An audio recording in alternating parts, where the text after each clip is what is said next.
this video, I will be explaining elements of my Hastur shrine that I have now set up once more. I have begun work again on the Yellow Path book that I started some time ago. So I think it would be prudent at this time to explain some of the tools that I use to work with Hastur. First and foremost, the painting that you see before you is the yellow sign, Hastur's sign. The yellow sign in the middle, not the red part. The red and the black and the yellow on the sides is what I added. At the center is the yellow sign.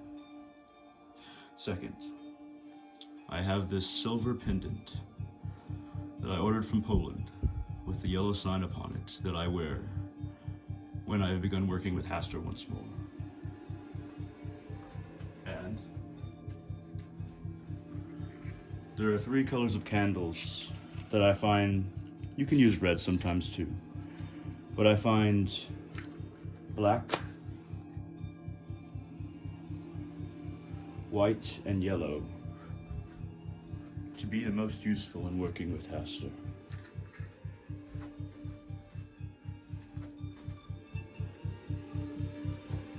There are some other things on this shrine that I have. Right here, this painting to the right, bottom corner, that is a painting of the acolyte, a kind of egregor that I formed that will view the work that I do with Hastur. I created these paintings years ago. That is the egregor I have created to view my work, to reflect it back at me, and to aid me along my path when I lose track of the yellow path. To the left, that is the sigil of the wall rider that I have formed. Now, the wall rider is kind of a gatekeeper, somebody who aids in opening a pathway to Carcosa. And gatekeepers are very useful. We empower the wall rider to open the gateways, and every single follower of Hastur should form their own acolyte to view their work, their rituals, and to reflect it back upon them. In the middle, past that candle, is a brass ankh. The ankh is a symbol of Hastur for us. That is not all that it is. It means things in other cultures. But for us, followers of Hastur, it represents and is the life and the infinity and the usefulness, the power of madness, our own, that we harness along this path. This is a paten. It has the yellow sign upon it. It is made of clay and dragon's blood kind of powder. I've also added little brass filings I ground down really fine and added it before the baking. In Hastur rituals or in contemplation, we grasp a paten like you do in many traditions.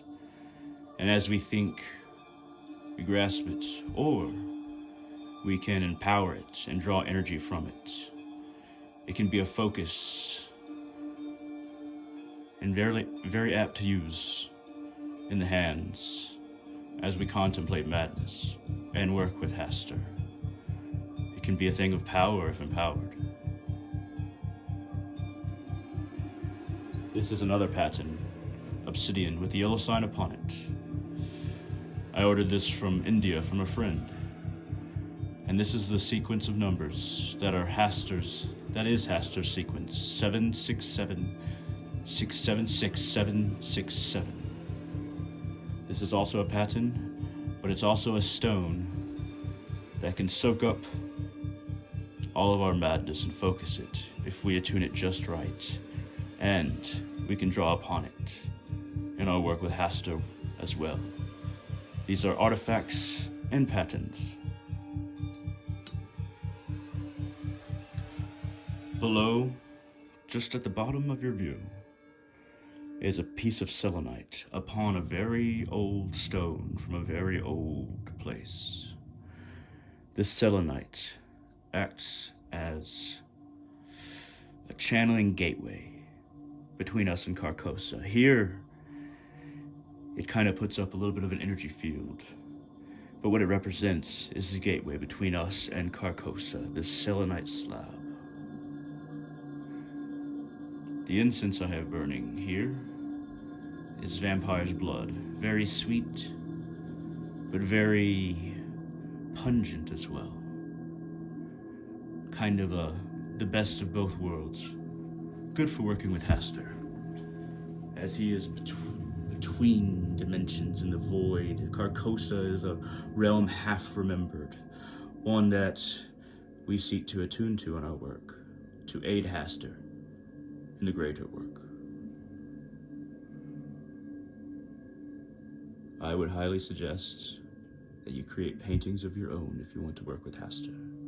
Create an acolyte, create patterns, even if they're just of clay and you don't add anything else. But the yellow sign is powerful. There will be greater work in the coming days. For now, I bid you all farewell. Ia, Astur Osa. Ia, Astur Osa. Ia, Astur Osa. Ia, Astur Osa.